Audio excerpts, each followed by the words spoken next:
ಒಬ್ಬ ವ್ಯಕ್ತಿಯ ದೃಢ ಸಂಕಲ್ಪವು ಇಡೀ ದೇಶದ ಭವಿಷ್ಯವನ್ನು ಬದಲಾಯಿಸಬಹುದೇ? ಒಬ್ಬ ರೈತನ ಮಗ 562 ಸಂಸ್ಥಾನಗಳನ್ನು ಒಂದೇ ರಾಷ್ಟ್ರವಾಗಿ ಕಟ್ಟಬಹುದೇ? ಬ್ರಿಟಿಷರ ಮುಂದೆ ತಲೆಬಾಗದೆ, ರಾಜರ ಮುಂದೆ ಹೆದರದೆ ದೇಶವನ್ನು ಒಂದಾಗಿ ಕಟ್ಟಿದ ಆ ಮಹಾನ್ ನಾಯಕ ಯಾರು? ಅವರೇ ಭಾರತದ ಉಕ್ಕಿನ ಮನುಷ್ಯ ಸರ್ದಾರ್ ವಲ್ಲಭಭಾಯಿ ಪಟೇಲ್ ಅವರು. ನಾವು ಇಂದು ತಿಳಿಯಲಿರುವ ಕೇವಲ ಒಬ್ಬ ನಾಯಕನ ಕಥೆಯಲ್ಲ, ಇದು ಭಾರತದ ಏಕತೆಯ ಕಥೆ, ಇದು ಧೈರ್ಯದ ಕಥೆ ಮತ್ತು ಇದು ದೇಶಪ್ರೇಮದ ಕಥೆ. 1875 ಅಕ್ಟೋಬರ್ 31 ಗುಜರಾತಿನ ನಡಿಯಾದ್ ಎಂಬ ಪುಟ್ಟ ಪಟ್ಟಣದಲ್ಲಿ ಒಂದು ಗಂಡು ಮಗು ಜನಿಸಿತು. ತಂದೆ ಝಾವೇರ್ಬಾಯಿ ಪಟೇಲ್, ತಾಯಿ ಲಾಡ್ಬಾಯಿ. ಇವರು ಸಾಮಾನ್ಯ ರೈತ ಕುಟುಂಬ. ಐಷಾರಾಮಿ ಜೀವನ ಇರಲಿಲ್ಲ, ಹಣ ಇರಲಿಲ್ಲ, ಆದರೆ ಆತ್ಮಗೌರವ ಮತ್ತು ದೇಶಪ್ರೇಮ ಮಾತ್ರ ಅಪಾರವಾಗಿ ತುಂಬಿತ್ತು. ವಲ್ಲಭಭಾಯಿ ಬಾಲ್ಯದಿಂದಲೇ ಅತ್ಯಂತ ಧೈರ್ಯಶಾಲಿ ಹುಡುಗ. ಅವರಿಗೆ ದೊಡ್ಡ ಕಿವು ಉಂಟಾಯಿತು. ಒಮ್ಮೆ ಚಿಕ್ಕವರಿರಬೇಕಾದರೆ ವೈದ್ಯರು ಬರಲು ತಡವಾಗಿತ್ತಂತೆ. ಬಿಸಿ ಕಬ್ಬಿಣದ ಸಲಾಕೆಯನ್ನು ತಾವೇ ಹಿಡಿದು ಯಾವುದೇ ಭಯವಿಲ್ಲದೆ ಆ ಕಿವಿಗೆ ತಾವೇ ಚಿಕಿತ್ಸೆ ಕೊಟ್ಟರಂತೆ. ಆ ಕ್ಷಣ ನೋಡಿದೆ ಎಲ್ಲರೂ ಗಾಬರಿ ಆಗಿಬಿಟ್ರಂತೆ. ಯಾಕಂದರೆ ಅಷ್ಟು ಚಿಕ್ಕ ವಯಸ್ಸಿನಲ್ಲಿ ನೋವಾಗಿದ್ದನ್ನು ತಡ್ಕೊಳ್ಳೋದೇ ದೊಡ್ಡದು. ಆದರೆ ಆ ನೋವಿಗೆ ತಮ್ಮಷ್ಟಕ್ಕೆ ತಾವೇ ಬಿಸಿ ಕಬ್ಬಿಣದ ಸಲಾಕೆಯನ್ನು ಕೊಟ್ಕೊಳ್ಳೋದಂದರೆ ಏನದೇನು ಸುಮ್ಮನೆನಾ? ಆ ವಯಸ್ಸಿನಲ್ಲಿ ಅವರಿಗೆ ಉಕ್ಕಿನಂತಹ ಮನಸ್ಸಿತ್ತು. ವಲ್ಲಭಭಾಯಿ ಓದಿನಲ್ಲಿ ಅತ್ಯಂತ ಬುದ್ಧಿವಂತರು, ಆದರೆ ಬಡತನ ಅವರ ಜೀವನದ ಕಪ್ಪು ನೆರಳಾಗ್ಬಿಟ್ಟಿತ್ತು. ಪುಸ್ತಕಗಳನ್ನು ಕೊಂಡುಕೊಳ್ಳಲು ಹಣ ಇರಲಿಲ್ಲ. ಸ್ನೇಹಿತರಿಂದ ಪುಸ್ತಕ ಪಡೆದು ಓದ್ತಾ ಇದ್ದರು. ಆದರೆ ಅವರ ಒಂದು ನಂಬಿಕೆ ಏನಂದರೆ, ಪರಿಸ್ಥಿತಿ ನಮ್ಮನ್ನು ತಡೆಯುವುದಿಲ್ಲ, ನಮ್ಮ ನಿರ್ಧಾರವೇ ನಮ್ಮ ಭವಿಷ್ಯವನ್ನು ನಿರ್ಧರಿಸುತ್ತದೆ ಅನ್ನೋದು. ಅವರು ಯಾವುದೇ ಕೆಲಸ ಮಾಡಿದರೂ ಅದನ್ನು ಸಂಪೂರ್ಣವಾಗಿ ಮಾಡ್ತಾಯಿದ್ರು. ವಲ್ಲಭಭಾಯಿ ಅವರಿಗೆ ಒಂದು ದೊಡ್ಡ ಕನಸು, ಅದು ಅವರು ಒಬ್ಬ ದೊಡ್ಡ ವಕೀಲರಾಗಬೇಕು ಅನ್ನೋದು. ಬಹಳ ಕಷ್ಟಪಟ್ಟು ಹಣ ಉಳಿಸಿದರು. ಅನೇಕ ವರ್ಷಗಳ ಪರಿಶ್ರಮದ ನಂತರ ಇಂಗ್ಲೆಂಡ್ಗೆ ಹೋಗುವ ಅವಕಾಶವೂ ದೊರೆಯಿತು. ಅಲ್ಲಿ ಕಾನೂನು ಶಿಕ್ಷಣದಲ್ಲಿ ಅತ್ಯುತ್ತಮ ಸಾಧನೆ ಮಾಡಿದರು. ಕೇವಲ 3 ವರ್ಷಗಳಲ್ಲಿ ಮೊದಲ ಸ್ಥಾನ ಪಡೆದು ಭಾರತಕ್ಕೆ ಮರಳಿದರು. ಆ ಸಮಯದಲ್ಲಿ ಅವರು ಭಾರತದ ಅತ್ಯಂತ ಯಶಸ್ವಿ ಬ್ಯಾರಿಸ್ಟರ್ಗಳಲ್ಲಿ ಒಬ್ಬರಾಗಿದ್ದರು. ಅವರ ಹತ್ರ ಈಗ ಹಣವೂ ಇತ್ತು, ಖ್ಯಾತಿಯೂ ಇತ್ತು. ಆದರೆ ಜೀವನದ ದಿಕ್ಕನ್ನು ಬದಲಿಸಿದ ಒಂದು ಭೇಟಿ ಇನ್ನೂ ಬಾಕಿ ಇತ್ತು. ಅದು ಯಾವುದು ಗೊತ್ತೇ? ಒಬ್ಬ ಯಶಸ್ವಿ ವಕೀಲ ದೇಶಕ್ಕಾಗಿ ತನ್ನ ಐಷಾರಾಮಿ ಜೀವನವನ್ನೇ ತ್ಯಜಿಸಿದರು. ಗಾಂಧೀಜಿಯ ಯಾವ ಮಾತು ವಲ್ಲಭಭಾಯಿ ಅವರ ಜೀವನವನ್ನು ಬದಲಾಯಿಸಿತು? ಒಬ್ಬ ಯಶಸ್ವಿ ಬ್ಯಾರಿಸ್ಟರ್, ಐಷಾರಾಮಿ ಜೀವನ ನಡೆಸುತ್ತಿದ್ದಂಥ ವ್ಯಕ್ತಿ ದೇಶಕ್ಕಾಗಿ ಎಲ್ಲವನ್ನೂ ತ್ಯಜಿಸಿದರು.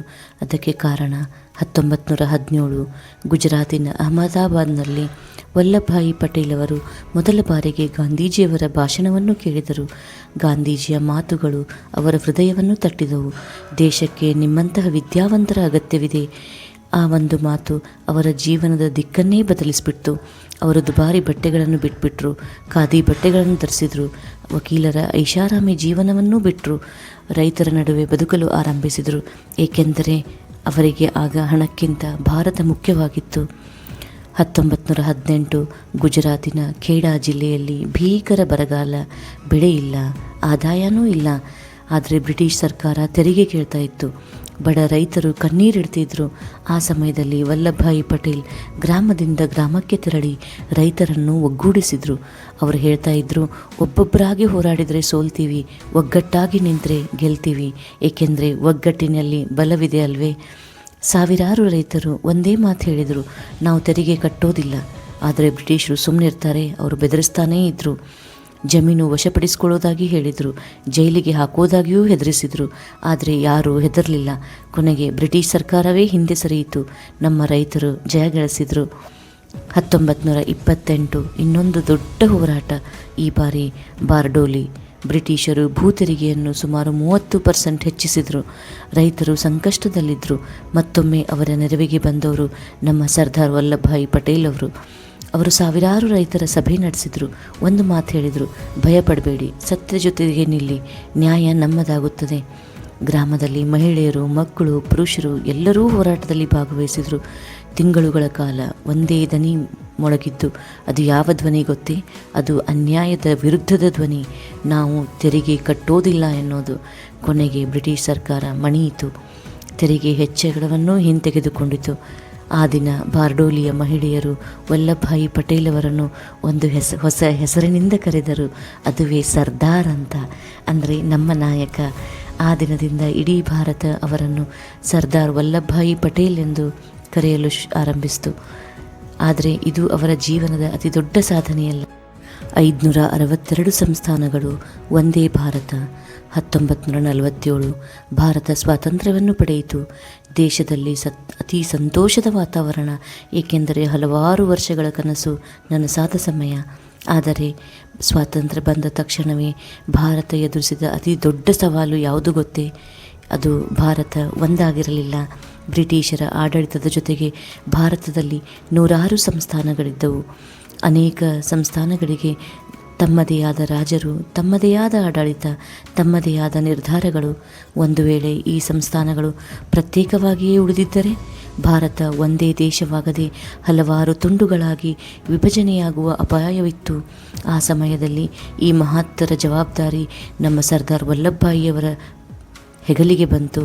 ಅವರು ಸ್ವತಂತ್ರ ಭಾರತದ ಮೊದಲ ಉಪಪ್ರಧಾನಿ ಮತ್ತು ಗೃಹ ಮಂತ್ರಿಯಾದರು. ಅವರ ಮುಂದೆ ಒಂದು ದೊಡ್ಡ ಸವಾಲಿತ್ತು. ಅದುವೇ ಒಂದೇ ಭಾರತ ಬಲಿಷ್ಠ ಭಾರತ. ಅದುವೇ ಒಂದೇ ಭಾರತ ಬಲಿಷ್ಠ ಭಾರತ. ಪಟೇಲ್ ಅವರು ಬಲ ಪ್ರಯೋಗಕ್ಕಿಂತ ಮೊದಲು ಮಾತುಕತೆಯ ಮಾರ್ಗವನ್ನು ಆರಿಸಿಕೊಂಡರು. ಅವರು ಸಂಸ್ಥಾನಗಳ ರಾಜರಿಗೆ ಹೇಳಿದರು, ನಾವು ಎಲ್ಲರೂ ಒಂದೇ ದೇಶದವರು, ಭಾರತದ ಭವಿಷ್ಯಕ್ಕಾಗಿ ಒಂದಾಗಿ ನಿಲ್ಲೋಣ ಅಂತ. ಅವರ ಮಾತಿನ ಹಿಂದೆ ದೃಢತೆ ಇತ್ತು, ದೇಶಭಕ್ತಿ ಇತ್ತು ಮತ್ತು ಅಗತ್ಯವಿದ್ದಾಗ ಕಠಿಣ ನಿರ್ಧಾರ ತೆಗೆದುಕೊಳ್ಳುವ ಧೈರ್ಯವೂ ಇತ್ತು. ಆದರೆ ಅನೇಕ ಸಂಸ್ಥಾನಗಳು ಭಾರತದೊಂದಿಗೆ ವಿಲೀನವಾಗಲು ಒಪ್ಪಿಕೊಂಡವು. ಆದರೆ ಕೆಲವು ಸಂಸ್ಥಾನಗಳು ಸುಲಭವಾಗಿ ಒಪ್ಪಲಿಲ್ಲ. ಜುನಾಗಢ್, ಹೈದರಾಬಾದ್ ಮತ್ತು ಕೆಲವು ಪ್ರದೇಶಗಳು ಭಾರತದ ಏಕತೆಗೆ ದೊಡ್ಡ ಸವಾಲಾಗಿಬಿಟ್ಟಿದ್ದು. ಆದರೂ ಪಟೇಲ್ ಅವರು ಹಿಂದೆ ಸರಿಯಲಿಲ್ಲ. ಹೈದರಾಬಾದ್ ಸಂಸ್ಥಾನ ಭಾರತದೊಳಗಿದ್ದರೂ ಭಾರತಕ್ಕೆ ಸೇರುವುದನ್ನು ಒಪ್ಪಿಕೊಳ್ಳಲಿಲ್ಲ. ಪರಿಸ್ಥಿತಿ ದಿನದಿಂದ ದಿನಕ್ಕೆ ಗಂಭೀರವಾಗ್ತಿತ್ತು. ದೇಶದಲ್ಲಿ ಏಕತೆ ಅಪಾಯದಲ್ಲಿತ್ತು. ಕೊನೆಗೆ ನಮ್ಮ ಸರ್ದಾರ್ ಅವರು ಕಠಿಣ ನಿರ್ಧಾರ ತೆಗೆದುಕೊಂಡರು. ಭಾರತದ ಏಕತೆಯೇ ಮುಖ್ಯ. ಭಾರತೀಯ ಸೇನೆ ಕಾರ್ಯಾಚರಣೆ ನಡೆಸಿತು. ಕೆಲವೇ ದಿನಗಳಲ್ಲಿ ಹೈದರಾಬಾದ್ ಭಾರತಕ್ಕೆ ವಿಲೀನವಾಯಿತು. ಹೀಗೆ ದೇಶದ ಏಕತೆ ಮತ್ತಷ್ಟು ಬಲಿಷ್ಠವಾಯಿತು. 100 ಸಂಸ್ಥಾನಗಳು ಒಂದೊಂದಾಗಿ ಭಾರತದೊಂದಿಗೆ ಸೇರಿಕೊಳ್ತಾ ಹೋದವು. ಒಮ್ಮೆ ಪ್ರತ್ಯೇಕವಾಗಿದ್ದ ಪ್ರದೇಶಗಳು ಈಗ ರಾಷ್ಟ್ರದ ಒಂದೇ ಭಾಗವಾದವು. ಇದು ಸಾಮಾನ್ಯ ಸಾಧನೆಯಲ್ಲ. ನೋಡಿ, ಇವತ್ತು ನಾವು ಮನೆಯಲ್ಲಿ ಇರೋ 5 ಜನ 4 ಜನನೇ ಒಟ್ಟಾಗಿರೋದು ಎಷ್ಟು ಕಷ್ಟ. ಆದರೆ ಇಡೀ ರಾಷ್ಟ್ರವನ್ನು ಒಂದು ಮಾಡೋದು ಅದು ಸರಳದ ಕೆಲಸವೇ. ಆದರೆ ನಮ್ಮ ಭಾರತದ ರಾಜಕೀಯ ಏಕೀಕರಣದ ಮಹಾನ್ ನಾಯಕ ಸರ್ದಾರ್ ವಲ್ಲಭಭಾಯಿಯವರು ಅದನ್ನು ಸಾಧಿಸಿದರು. ಆ ಕಾರಣಕ್ಕಾಗಿಯೇ ವಲ್ಲಭಭಾಯಿ ಪಟೇಲ್ ಅವರನ್ನು ಭಾರತದ ಉಕ್ಕಿನ ಮನುಷ್ಯ, ಅಂದರೆ ಐರನ್ ಮ್ಯಾನ್ ಆಫ್ ಇಂಡಿಯಾ ಎಂದು ಕರೆಯಲಾಯಿತು. ದೇಶಕ್ಕಾಗಿ ಜೀವನದ ಪ್ರತಿಯೊಂದು ಕ್ಷಣವನ್ನು ಅರ್ಪಿಸಿದ ಪಟೇಲ್ ಅವರ ಆರೋಗ್ಯ ನಿಧಾನವಾಗಿ ಕ್ಷೀಣಿಸ್ತಾ ಬಂತು. 1950 ಡಿಸೆಂಬರ್ 15ರಂದು ಮುಂಬೈನಲ್ಲಿ ಸರ್ದಾರ್ ವಲ್ಲಭಭಾಯಿ ಪಟೇಲ್ ಅವರು ನಿಧನರಾದರು. ದೇಶ ಒಬ್ಬ ಮಹಾನ್ ನಾಯಕನನ್ನು ಕಳೆದುಕೊಂಡಿತು. ಆದರೆ ಅವರು ಕಟ್ಟಿದ ಏಕತೆಯ ಭಾರತ ಇಂದಿಗೂ ನಮ್ಮ ಮುಂದೆ ಇದೆ.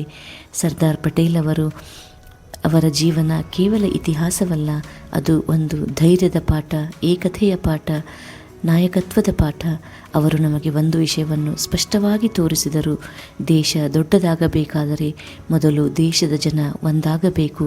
ಇದು ನಾವು ಭಾರತದಲ್ಲಿ ಒಂದೇ ರಾಷ್ಟ್ರದ ನಾಗರಿಕರಾಗಿ ಬದುಕುತ್ತಿದ್ದರೆ ಅದರ ಹಿಂದೆ ಅಸಂಖ್ಯಾತ ಸ್ವಾತಂತ್ರ್ಯ ಹೋರಾಟಗಾರರ ತ್ಯಾಗವಿದೆ. ಅವರಲ್ಲಿ ನಾವು ಕೇಳುವಂತಹ ಒಂದು ಮಹಾನ್ ಹೆಸರು ಸರ್ದಾರ್ ವಲ್ಲಭಭಾಯಿ ಪಟೇಲ್ ಅವರದು.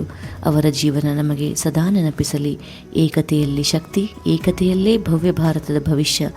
ಸರ್ದಾರ್ ವಲ್ಲಭಭಾಯಿ ಪಟೇಲ್ ಅವರಿಗೆ ಕೋಟಿ ಕೋಟಿ ನಮನಗಳು. ಜೈ ಹಿಂದ್, ವಂದೇ ಮಾತರಂ. ಇದು ಸರ್ದಾರ್ ಅವರ ಕಥೆಯ ಅಂತ್ಯವಲ್ಲ.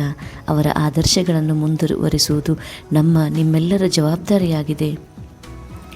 ಇಂತಹ ಆದರ್ಶ ಕಥೆಗಳು ನಿಮಗೆ ಇಷ್ಟವಾಗಿದ್ದರೆ ಕನ್ನಡ ಐಸಿರಿ ಚಾನಲನ್ನು ಸಬ್ಸ್ಕ್ರೈಬ್ ಮಾಡಿ, ಲೈಕ್ ಮಾಡಿ ಹಾಗೂ ನಿಮ್ಮ ಅನಿಸಿಕೆಯನ್ನು ಕಮೆಂಟ್ ಮೂಲಕ ತಿಳಿಸಿ. ನಿಮ್ಮ ಒಂದು ಸಬ್ಸ್ಕ್ರಿಪ್ಷನ್ ನಮಗೆ ಸಾಕಷ್ಟು ಸ್ಫೂರ್ತಿಯನ್ನು ನೀಡುತ್ತದೆ.